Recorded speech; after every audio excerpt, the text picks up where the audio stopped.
Good afternoon. Thank you for joining this webinar hosted by the National Governors Association's Water Policy Learning Network that operates under our Center for Best Practices. This is Bevan Bucheister. I'm the Senior Policy Analyst at NGA, and I'll be your moderator.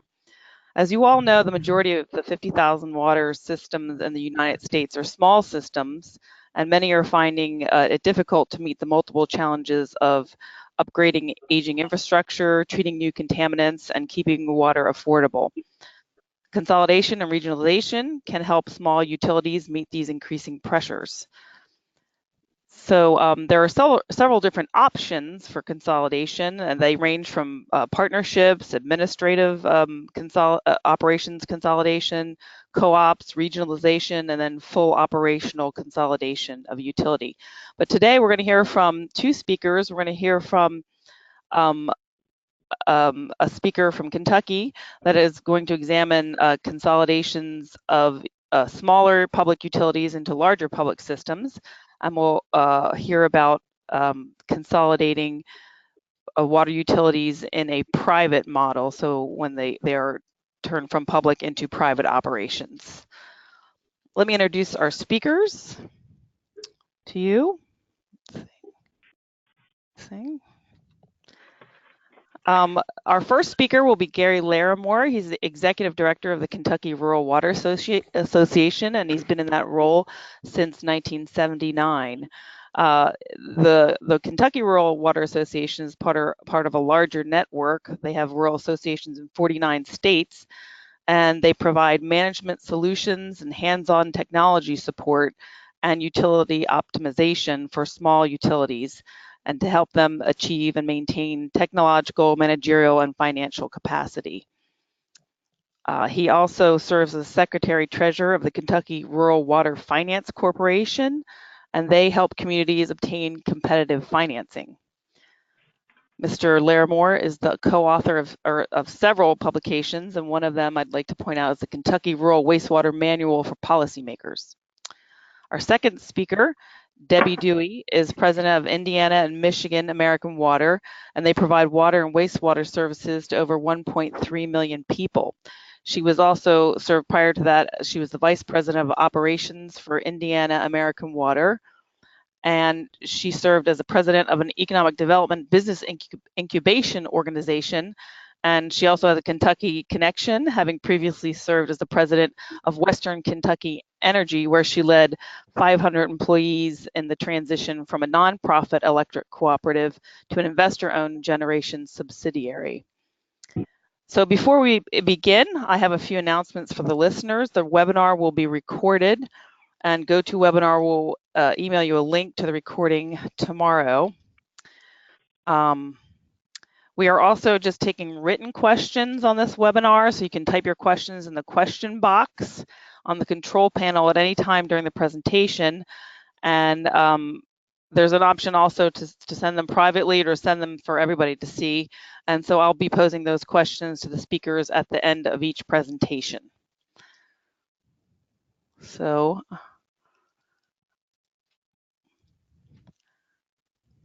and now we'll move on and let Gary begin his presentation. Okay, Bevan, thank you so much. I'm hoping I have control of this. Let's see. And I know you said you were giving it to me. Yeah, it should be working now. For some reason or other, it's not. It's always the way it is when you do your practice run.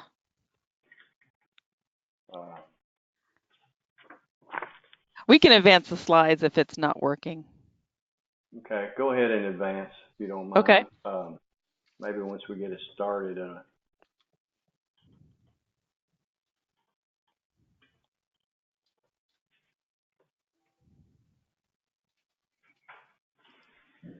Oh, let's see. For some reason, I apologize, but it's there. Did you do that or did I do that? That was me. So. Okay. I apologize again.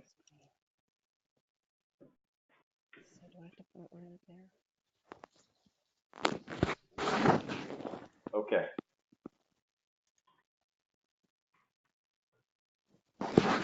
So Gary, do you see your screen now?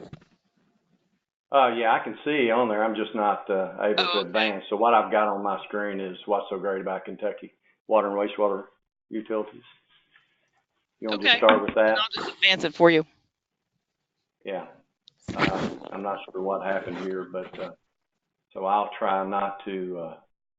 It looks like I may have just gotten control of it. So Okay. let me see. Yeah, I did. Okay. Okay. I apologize for that. That's great.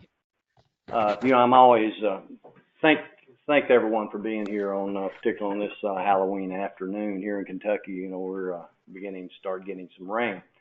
But thank you for the opportunity, and I always welcome the opportunity to tell the Kentucky story. Before I get into this, just so you know from the context which I'm giving this presentation is I've given this a number of times, but mostly it's telling people about, in my mind, what makes Kentucky stand out as far as water and wastewater, and then obviously the wonderful job I believe we've done as far as consolidating, merging, and basically reducing the number of public water systems. I modified it a little bit for this presentation, so please bear with me as I go through. I always like to start out with, what's so great about Kentucky, and of course everybody knows about horse racing and our bourbon industry and basketball. Those who know about Kentucky basketball, you'll notice on that slide, it's not Big Blue. I'm in Bowling Green, Kentucky, so Western Kentucky Hilltoppers, so I always have to have that. So what I want to talk about is what's so great about Kentucky, and can you just go ahead and advance it? It looks like there it is. Uh, so I came up with 7 contributing factors for Kentucky water and wastewater utilities that rank the best among America.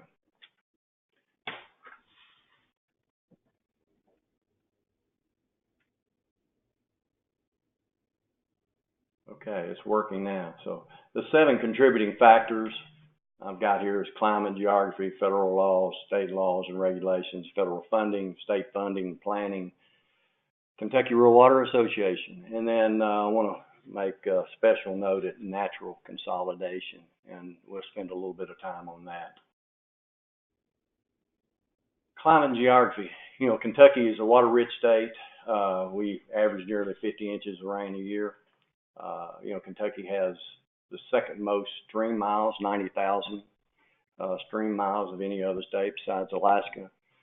1,300 of those are navigable streams. 70% of Kentucky's public water supplies rely on surface water, and comparing that to the nation, only 9% use surface water. Most of them use groundwater, and I think that's a contributing factor in our success. Federal laws, this applies to all states, Safe Drinking Water Act, Clean Water Act, and most importantly here in Kentucky, we had primacy for the Safe Drinking Water Act in 1977 and Clean Water Act in 1983. Talk about some of the state laws and regulations that I feel like that have helped us in Kentucky. Our Division of Water, our primacy agency, has always been out in front of the federal regulations, and a lot of that, I believe, has to do with the number of surface water systems that we've had. We've established a wonderful framework for success. The Kentucky Revised Statutes, you see 74, 96, and 151 there. I'm going to talk about some of the laws just a little bit in the next slide, but if you will, Senate Bill 409 in the 2000 session of the Kentucky General Assembly was actually the springboard legislation, or the legislation that kind of catapulted Kentucky into the consolidation and the number of utilities that we've been able to consolidate, merge, or find other places for them. I'm going to stop right there and just tell you just a little bit about Senate Bill 409 since we're talking about the National Governors Association. Senate Bill 409 was actually the vision of Governor Paul Patton back in year 2000. Actually, he was elected in 1998, and Governor Patton was a county judge and one of the largest counties in the state, and I'll talk about that just in a minute. But Governor Patton was a Democratic governor. He came in, and we had a Democratic state house, but we also had a Republican Senate. Governor Patton's vision, his 2020 vision, was that everyone would have access to water by the year 2020. Governor Patton was, he came through the local ranks of, I'll say politics, but local officials, and he understood the need for working with people, corroborating and getting people to work together.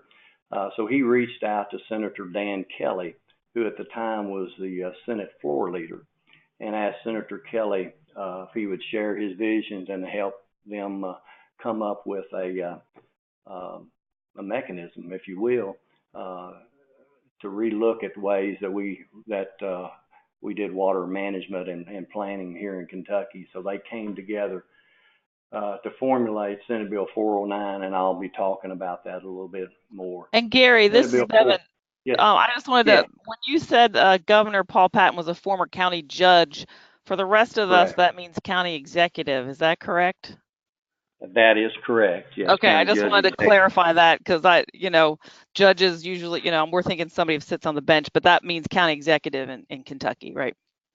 Right, in Kentucky now. Okay. In the early days, it was kind of like you would see in the bench, but yes, county judge executive, CEO. Okay, so that gave them insight into these issues. Okay, thanks. Yeah, thank you. Now, Senate Bill 409, basically what it did is put in a mechanism for water needs forecasting. It encouraged mergers, consolidation, regionalization. It encouraged, did not mandate. It encouraged service extensions to unserved and underserved areas. Underserved are those lines that are small and that needed to be upgraded, so you could extend lines out into those unserved areas. Also established incentive programs, focused on needed areas, etc.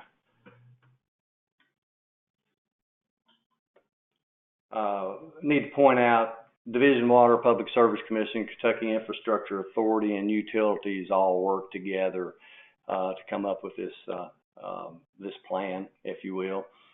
We set a number of hours with the governor's office and Senator Kelly's staff, and with the Kentucky League of Cities, Kentucky Association of Counties, Kentucky Rural Water Association, and others to formulate or take current laws and try to come up with a plan, if you will, this 2020 plan to meet the vision. I apologize. These are some of the statutes that some are already on the books, others were amended to accomplish what we needed to. The first one there is a legislative fact of finding. Basically just says that is something that we need to look at, mergers and consolidation. Truthfully, doesn't have a lot of teeth in it, but it just shows that that's what we want to do, is look at it and encourage it. Water commissions, that statute there was actually created the vehicle that a number of public water systems could come together and jointly operate and run a regional water treatment plant. The Logan Todd Regional Water Commission is our flagship, if you will. It took them a little over 10 years just to get 12 communities together that would set on a separate commission that would borrow money to build a regional water treatment plant, and that would serve all 12 communities. And those 12 communities still stayed autonomous as still public water supplies, but yet they purchased water from this large regional commission.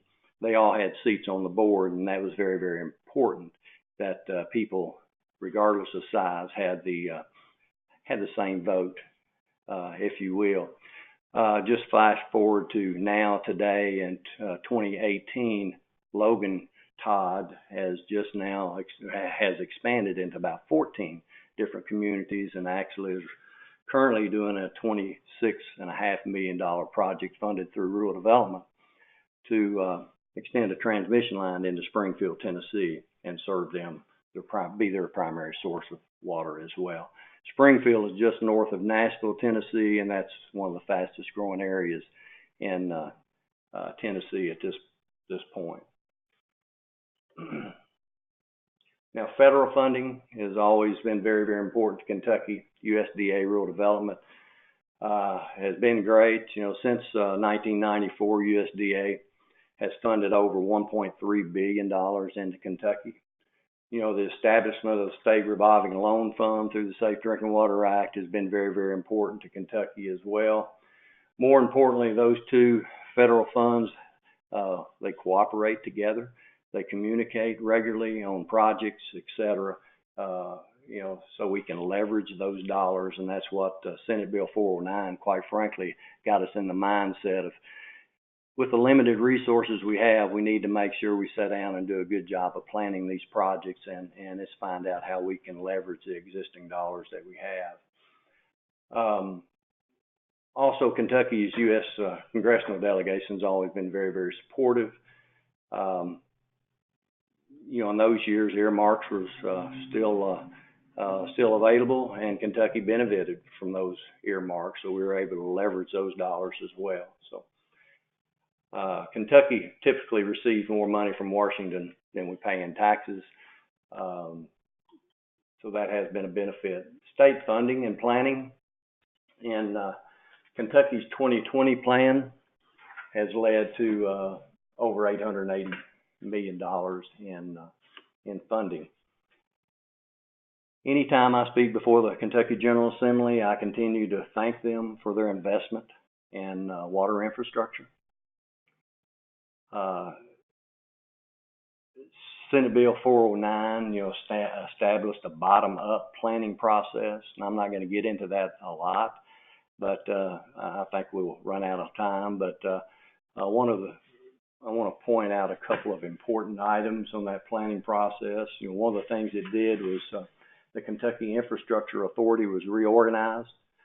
So the board previous to Senate Bill 409, the board was mainly made up of state agency representatives, cabinet secretaries or their representatives. When Senate Bill 409 was passed, it restructured the board in such that it allowed utility representatives or organizations such as Kentucky Rural Water Association, had actually a representative from private companies. Kentucky American Water Company was on the KIA board, the League of Cities, Kentucky Association of Counties, etc. So expanded it, but the idea was to put people on that board who knew about water and wastewater planning and about projects. So when you have projects coming in need to be funding, people need to be on that board that actually know about the process and know about the industry. The other important thing that Senate Bill 409 did is assigned the Kentucky Infrastructure Authority to the governor's office. At one time, it was just under another cabinet, but once they elevated it, if you will, and put it in front of the governor's office, then that kind of enhanced the public perception of Kentucky Infrastructure Authority. Also in that bill, and it's very important that it enhanced our water resource information system, and they added dollars into that. And basically, that's just an enhanced data collection system that Kentucky has, and it collects data from all the public utilities, from the number of lines or the miles of line and valves, and basically all the assets, if you will. Proudly say today, Kentucky is all the public water supplies are GPSed and or a part of that GIS information system.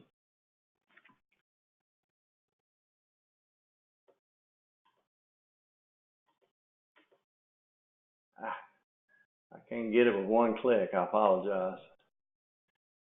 Just to give you an idea of the projects funded since FY 2000, the 81 million. I'll let you guys, let everybody look at that, if you will, and I'll just kind of talk to you a little bit about how it was funded. It's funded through General Assembly would appropriate, as you saw in 2000, 2002, 118 million. How did they pay for it? And basically, they issued tax-exempt bonds and 20-year bonds. Each year, as you go down there, each one of them was 20-year bonds to fund it. Now, how did they pay those principal and interest on the bond? Where did they get that money? Two areas. In Kentucky, we're a heavy coal state, so there's a tax on it's called a coal severance tax. And so for every ton of coal that is taken out of a county, there's a tax. For that dollar amount that's taken out of that county, 50% goes to the general fund of the state. The other 50% goes back to the county. So they use that general fund money that from the coal severance to help pay for those projects in those coal counties. Then there was, well, what about the other counties? So fortunately, during that time, I guess, we had tobacco settlement money, and many of you your states may have received some of the same, but Kentucky, because we were a strong tobacco state, received millions of dollars. So we used also portions of the tobacco settlement money to pay for the principal and interest on the remainder of those bonds that the coal severance dollars did not. So we did that actually from the year 2000, 2010. Most of that money now is has dwindled and quite frankly is not a source like it was back during that time. I always like to give a little shout out, if you will, Kentucky Rural Water Association, but we have a finance corporation that we started in '95 to do interim financing, mainly for rural development, interim loans. But our flexible term loans that you see there, $430 million, that was started back in 2000 as well. So we tried to get as much. We created this program as well to help leverage the federal and state dollars that we had, because quite frankly, we had generated a number of projects through our planning process that we needed those available dollars. So back to natural consolidation.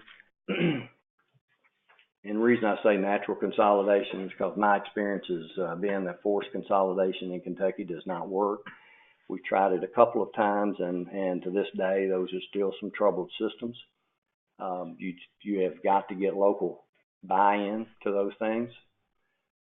Now, why has natural consolidation worked here in Kentucky? I believe surface water treatment is more technically challenging, so it's forced some systems into getting off their well systems, or matter of fact, deciding, we just don't want to be in the water business.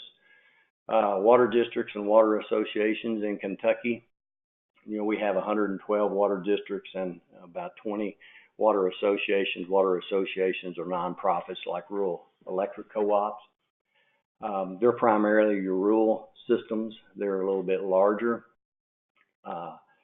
They're the ones that was really focusing on getting those unserved and underserved areas.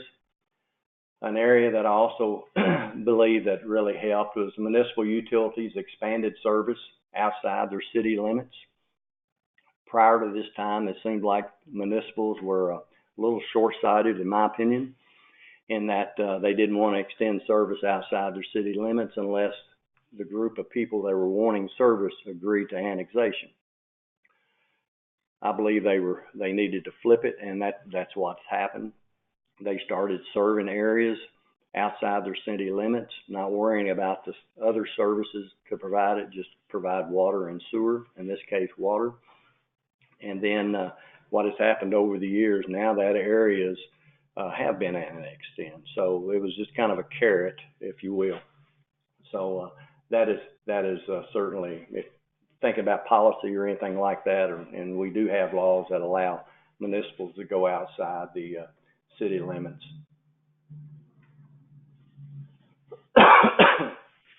For those that like numbers, if you look at the blue numbers, public water systems, PWS, you'll see in 1974 when the Safe Drinking Water Act was passed, Kentucky had over 2,000 public water systems. Today, 2018, we have 394. So it's been about an 81% reduction.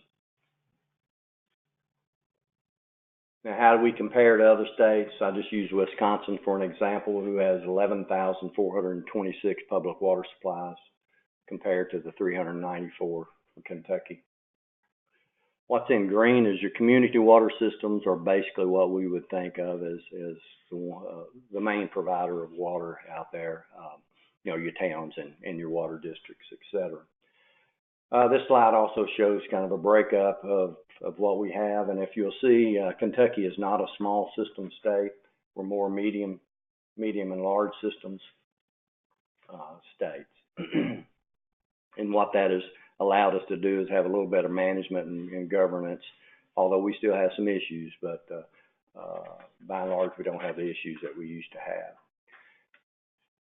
Going back to Governor Patton, one more time, I wanted to pick out Pike County and give you a reason why he had such a passion to get people water. Because as his chief executive of his county when he was the county judge, and also Pike County, if you can see in the yellow, it's extreme. It's right in Appalachia. And it's one of the poorest counties that we have in Kentucky.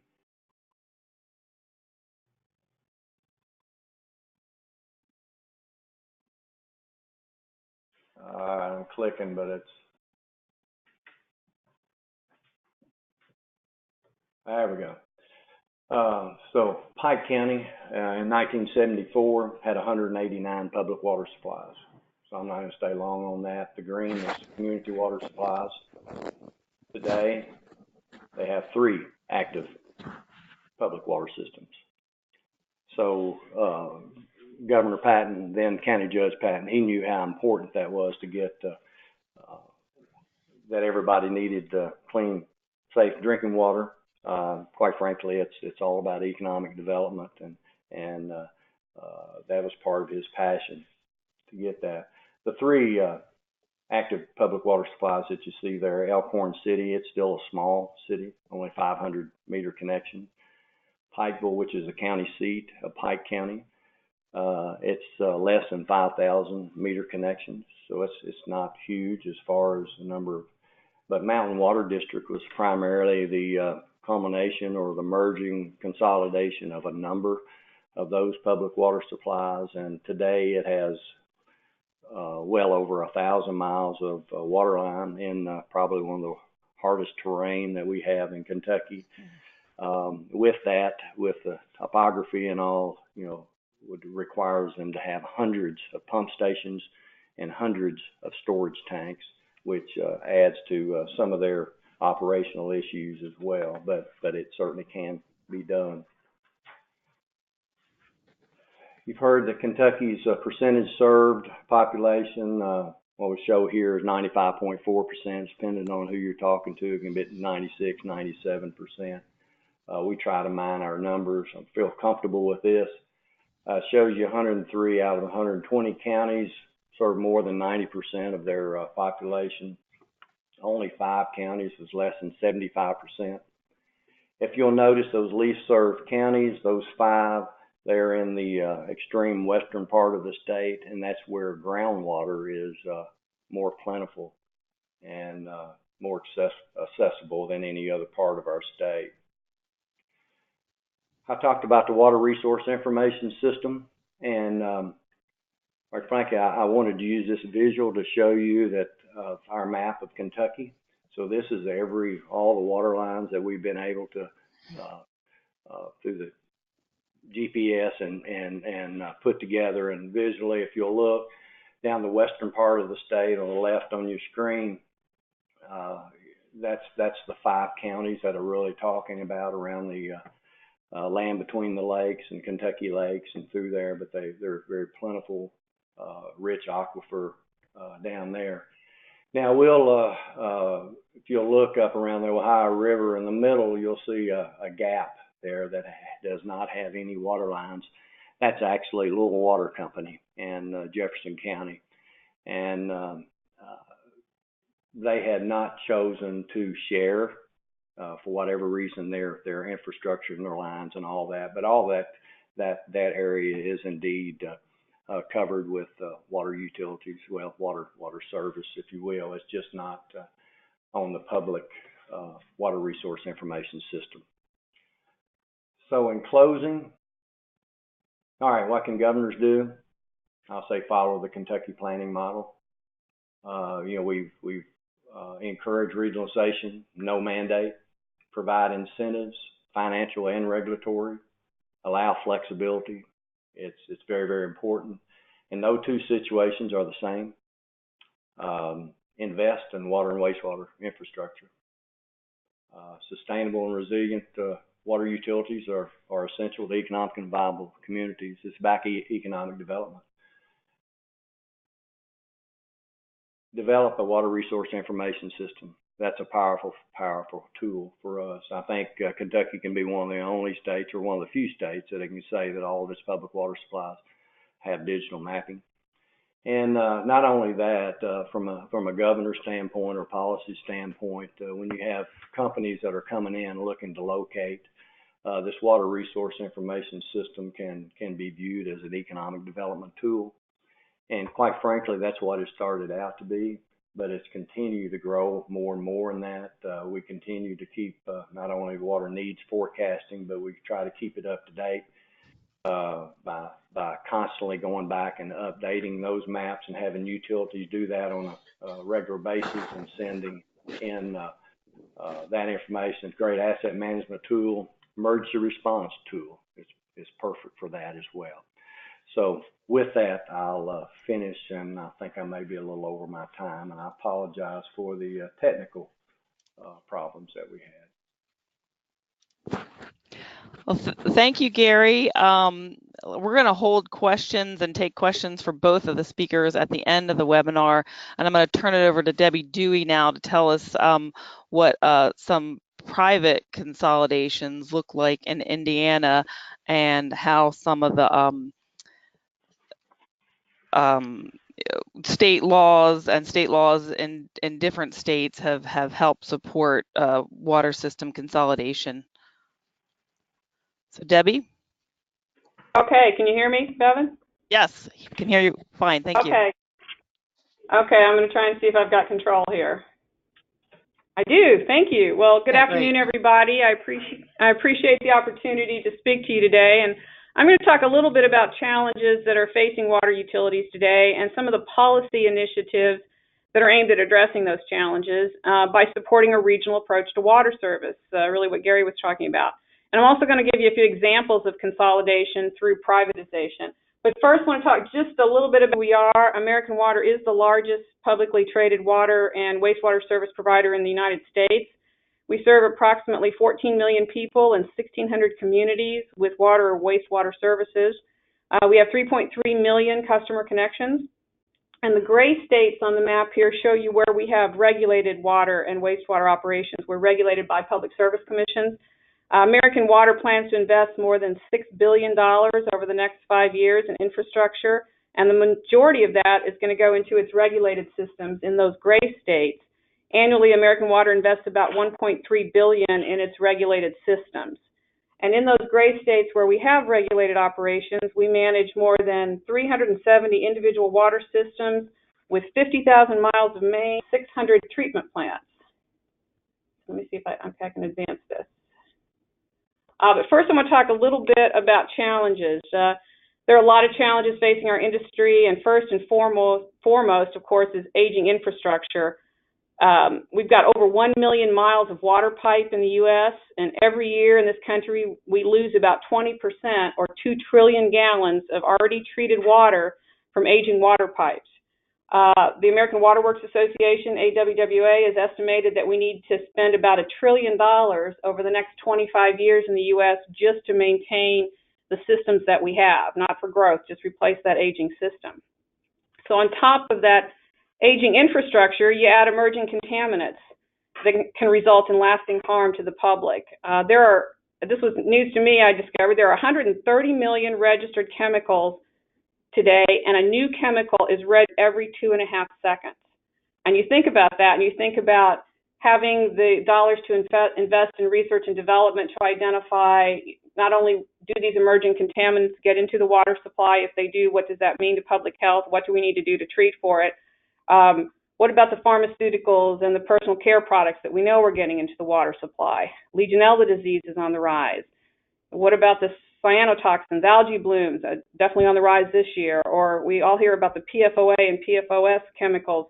Those are chemicals used to manufacture things like nonstick cookware, stain-resistant materials, and food packaging. So we've got all of these challenges facing the industry. And then you think about system resiliency.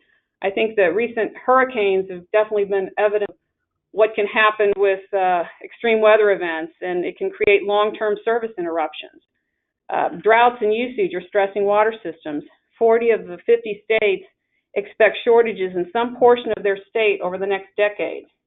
So you add on top of that, like all other industries, retirement of the baby boomer generation. This can cause us to lose as much as 50% of skilled water professionals over the next 10 years. So you pile on all these challenges, and oh, by the way, how do we keep it affordable? It just becomes, a big challenge, but there are things that we can start doing. But one of the things we have to also recognize is that it's the most capital-intensive utility. Water bills are typically the lowest utility bill. They account for about 1% of monthly household expenses, but yet it costs over $4 of a plant investment required to treat and deliver the water at adequate pressure to a home or a business for every dollar of revenue for that water service. And if you compare that to the electric utility infrastructure, it costs about $2.70, and gas around $1.70. I think those numbers have even been creeping up over the last year or so. So it's the lowest monthly bill for something you can't live without, something that you ingest, and it requires infrastructure investment that costs 75 to 150% more than the other utilities. It is a natural resource.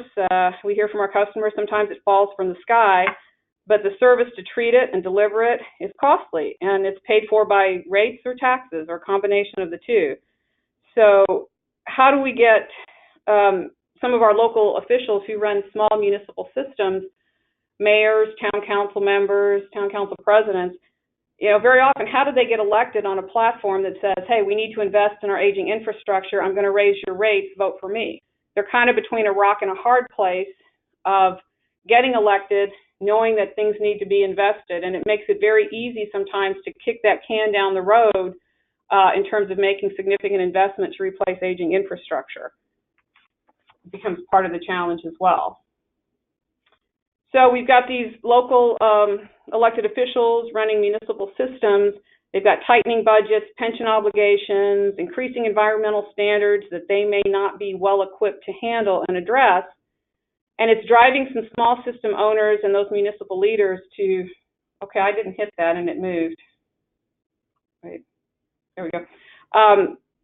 So it's driving some of those small system owners, the municipal leaders, to explore some other options. And a regional approach allows leveraging common administrative and capital costs. It can provide more economical costs to all of our customers. Every small city or town doesn't need to invest maybe in its own new treatment facility or new source of supply. And economies of scale in terms of buying replacements for your distribution system can also help when you have a much larger base. And you look at American Water, we buy a lot of hydrants, a lot of meters, a lot of pipe. We can get better costs on that than a small municipal system might be able to. So the private sector is willing to partner and assist. We can bring capital, we can bring expertise. It doesn't eliminate the need for public investment, but it kind of provides more options and more opportunities to some of these communities. But these options have to enable investment. They have to attract investment.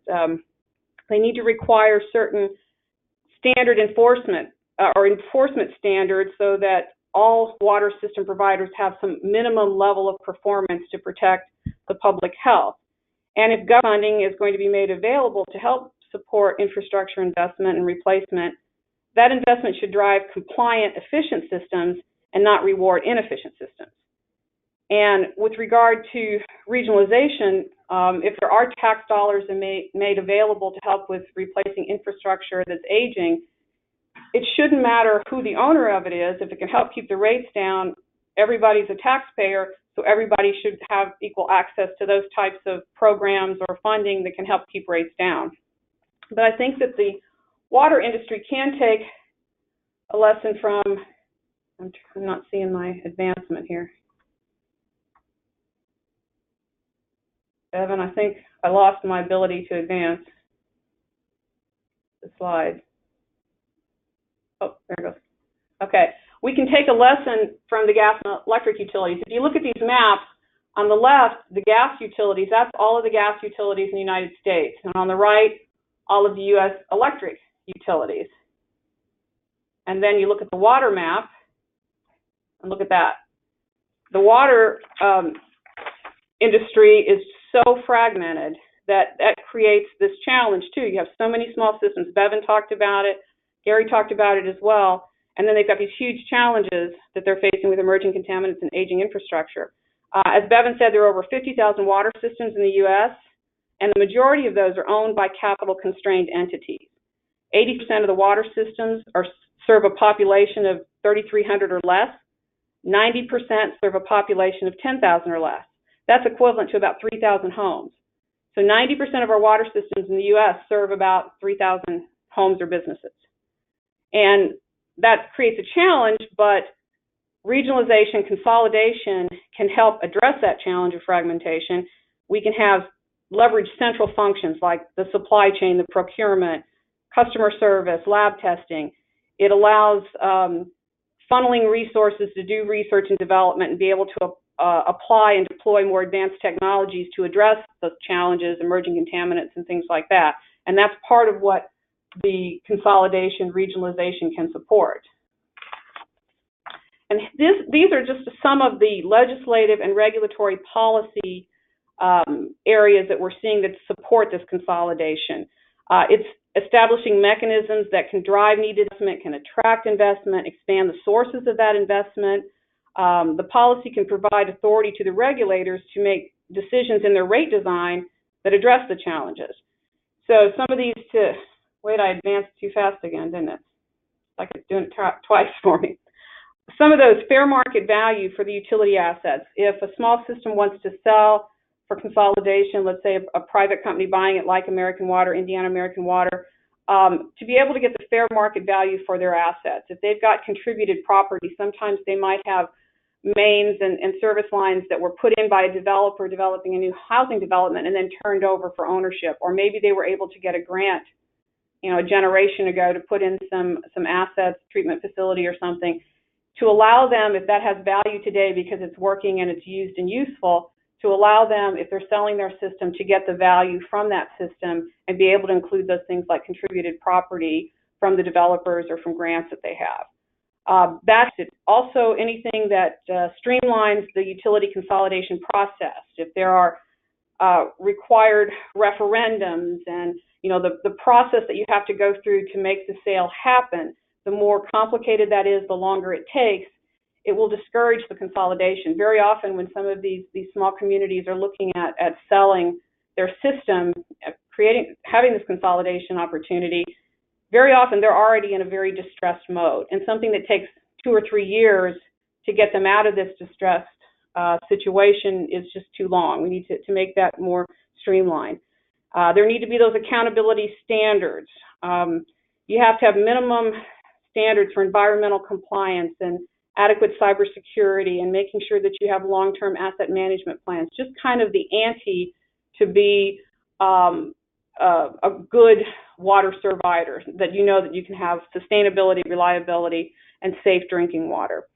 Also, we want to see things that make sure our customers understand the actual cost, the transparency of cost to provide that water service. Again, I talked a little bit earlier about, I think some of our customers feel that it falls from the sky, it's free, but it's that whole cost of getting it and treating it and getting it to you at the right pressure, and to make sure that we're transparent in communicating those costs and its education of our customers. And we also think that any policy that helps move towards reflection of the true cost. You know, even for us in Indiana right now, we have a much larger portion of our bill is the volumetric usage versus the fixed. But when you look at the actual cost, it's 90% that's fixed, not the volumetric to treat that additional gallon of water. So I think any policy that helps provide rates that are really truly reflective of what it costs to serve are going to help with consolidation. Also, if there's any policy that requires maybe a regional evaluation, if you have a small community and they say, okay, I need a new water treatment plant. Well, do you, or are there other communities around you that maybe need some more water too, and you can go together, just as Gary talked about, and maybe have a single source that you develop or a single treatment to try and be more efficient with the use of those resources. And of course, any mechanisms that may exist in the state to help with the regulatory lag will help attract private investment.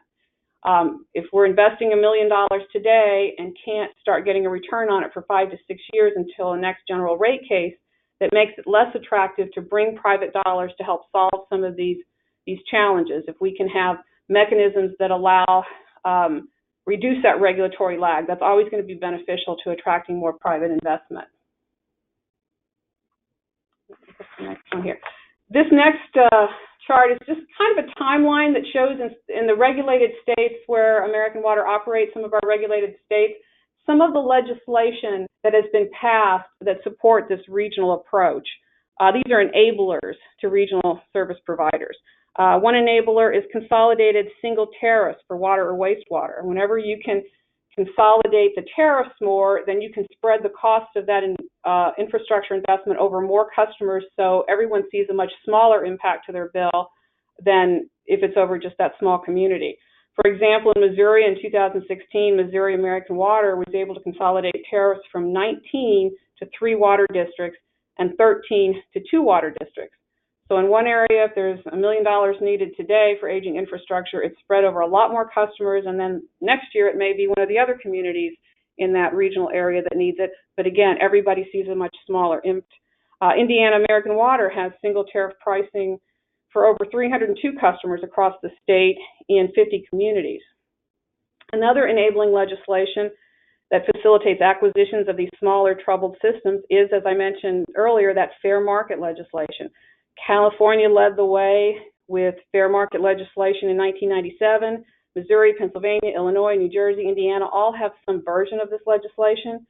I think in Missouri, House Bill 142 allows the commission to consolidate a small water company with 8,000 customers or less with an existing system for rate making. Illinois Water Systems Viability Act establishes an appraisal process for the acquisition of small systems with 7,500 customers or less, and it allows that system sale price to represent fair value. Pennsylvania's Act 12 authorizes water companies to pay for and earn to buy a municipal system at an appraised value rather than the depreciated cost of that system. Some states have legislation that streamlines the process. Iowa establishes conditions to eliminate a referendum requirement for a municipal system sale. The New Jersey Water Infrastructure Protection Act allows the municipality to sell or lease their system without a referendum if they have some emergent condition that threatens the drinking water or the environment. It allows a third-party appraisal of the system, so the appraised value of the system can be in rate base, and the commission determines if that's reasonable. Indiana has very similar legislation to that of New Jersey for distressed utilities. Another legislation, I'll use New Jersey example. I think they've led the way with their Water Quality Accountability Act, and it's aimed at ensuring the reliability and safety of the state's drinking water. And they have key requirements, and everyone who runs a water system in the state of New Jersey has to abide by this. First, they have to test valves and hydrants in accordance with the industry best practice. They need to make sure they implement a cybersecurity program. They need to establish an action plan when they have notices of violation for violating any environmental requirement, environmental noncompliance. Fourth, they have to have an asset management plan that shows they're going to be replacing this aging infrastructure on about a 150-year life replacement cycle, instead of the somewhat 200, 300, 400-year that we've seen in the country in terms of not replacing aging infrastructure. And lastly, everybody that runs the system, whether it be the mayor, maybe it's the water authority executive director, or in the case of New Jersey American Water, president of New Jersey American Water, has to sign an annual written certification that they are meeting all of these requirements. And Indiana just passed this last year, not exactly like that, but something that's following those lines. We have what we've referred to as Indiana's Water Commitment, and the approach in Indiana has been, if you are running a water system and you're going to our Indiana Finance Authority, they're the ones who control the state revolving loan fund. If you're going there for funding, you have to show that you have a long-term asset management plan, cybersecurity plan, you have proper succession planning for managerial operational expertise, and that you have rates that reflect what the cost is. We do have communities in Indiana, some where they've maybe supplemented their water or wastewater system with tax dollars, so they haven't had to raise rates, and the rates don't reflect the true cost of service, and now they're in a situation where they have to borrow money because they need to make infrastructure replacement that they haven't funded before. We've got some other community water systems where maybe they have reasonable rates, but they've kind of been taking money from the water, wastewater, and funding other government operations, whether it be police or something else in their area, rather than replacing aging infrastructure.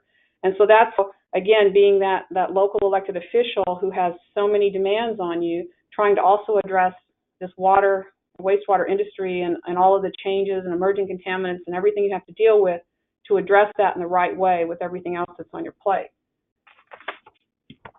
And then a little bit more in Indiana. Of course, I have to brag a bit. I'm sitting here in Indianapolis.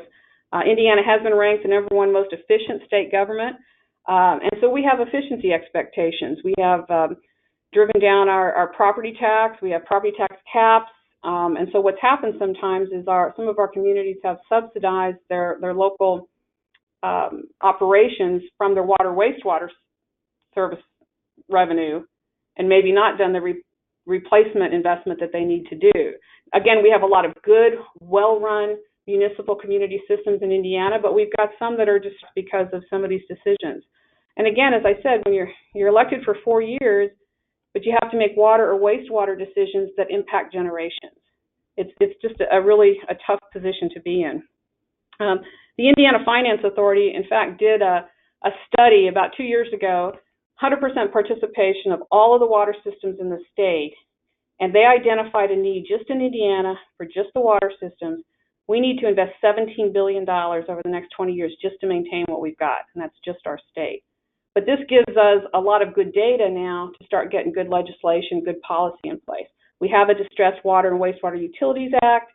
It allows a mayor or town council to define themselves as distressed if they've had violation of one or more state or federal regulatory requirements, if they fail to provide water sufficient amounts, if they're unable to maintain rates that are less than surrounding areas because they're so small and have to make such a big investment in their system, or if the municipality just serves less than 5,000 customers. Any of those or combination of those situations can allow a mayor or town council to define themselves as distressed, and then we go into a process where we get appraisal by 3 independent licensed people in the state of Indiana, engineers and real estate folks. They come together and come up with one appraisal for that system, and then Indiana American Water buying that system can, if we buy it at that appraised value or less, we can get that into our rate base. And it really is working. The next thing I've got, I went too far, is just some examples. The first 3 are community systems that Indiana American Water has bought. The last 2 are in Illinois American Water. Every single one of these acquisitions is very, very different, and it's got to be a win-win for our existing customers and our company, as well as for the town, the residents of the town where we're acquiring the system. Just to give you an example, the first community example I've got here, they needed to spend $5 million on their system just to stay compliant. And they're going to have to spread that $5 million just over 1,250 customers. So their rates were going to increase by over 100%. consolidation with Indiana American Water buying it, their bill will still go up because this investment needs to be made, but it's only going to go up 30% instead of over 100%. This is a water and wastewater acquisition. And what the town's going to do is after they retire that, they'll have about $6 million left, and they plan to use that to go after grant opportunities for quality of place and other investments they need for their town. They've never had that fund that they could draw from when you have to have matching funds to go after grants. So they're excited about that. The second community needs to spend $2.5 million right now, but how do they do that with just 1,300 customers without raising rates? The consolidation will actually, putting them on our single tariff pricing for the 302,000 customers we have around the state, will decrease their bill by 8%. After they retire the debt, they're going to have $10 million for other projects in their town. The third community, they need to spend $1.3 million right now. The town was currently operating in the red. They were to the point where they were laying off people because they couldn't make payroll. With the consolidation or acquisition of this town system, they'll get a 46% rate decrease. After they retire debt, they'll have $6 million to help get the town back in the black. And then the last two are examples of very, very small systems in Illinois. One, just 170 customers, but they needed $1 million in investment because they had water quality problems. They needed to remove radium. They have been drinking bottled water for 10 years because they couldn't. How do you get $1 million, just 170 customers? Well, the consolidation here allows it to spread across the much larger customer base of Illinois American Water. It's going to keep the rates affordable. In fact, they're getting an $8 a month reduction, and that $1 million is going to go in so they can start drinking water out of the tap again. And the last example of 150 customers, they were paying about $90 a month. With the acquisition and consolidation, that was about twice the surrounding communities. The economies of scale are going to allow us to cut their bills in half and still maintain the same level of quality. So I'm going to wrap up with really what can governors do? Champion policy that promotes consolidation.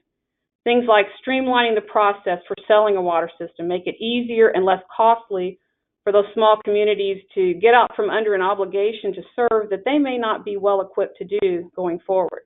Allow distressed utilities to take action without referendums.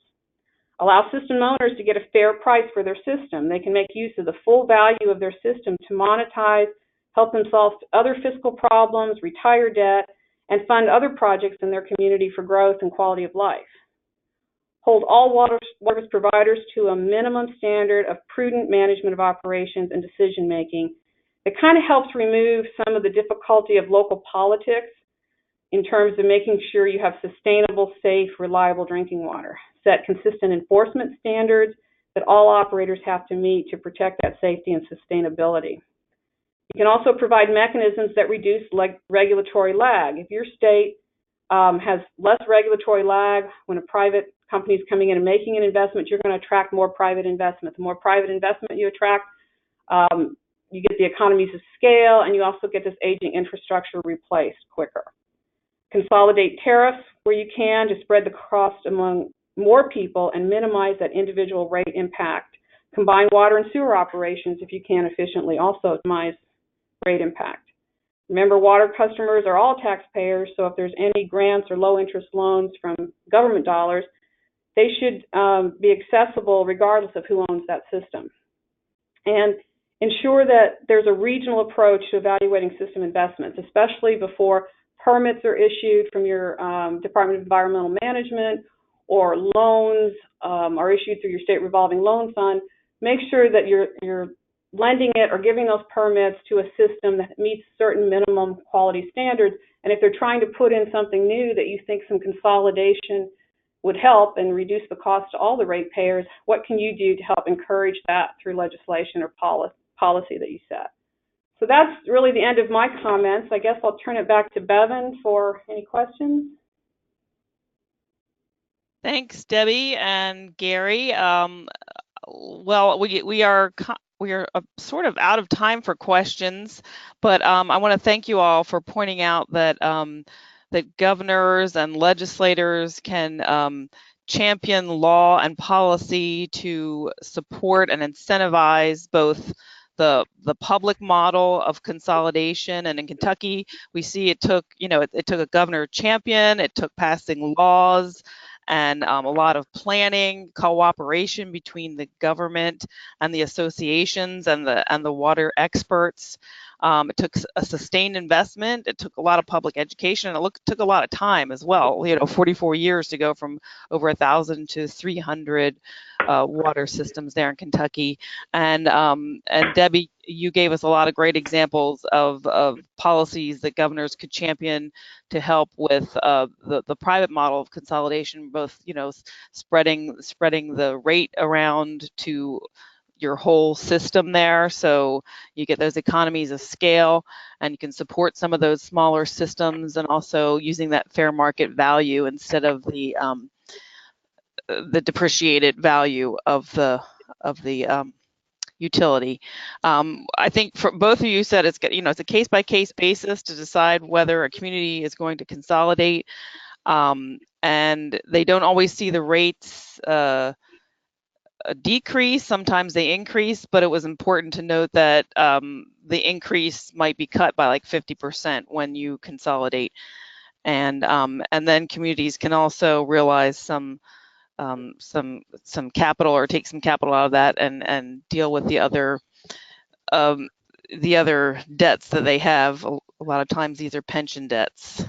So I want to thank you both, and just let our listeners know that if you have any questions, you can please email them to us later, and we're going to end the webinar, and thank you all, and you will all receive a recording sent to you by GoToWebinar tomorrow.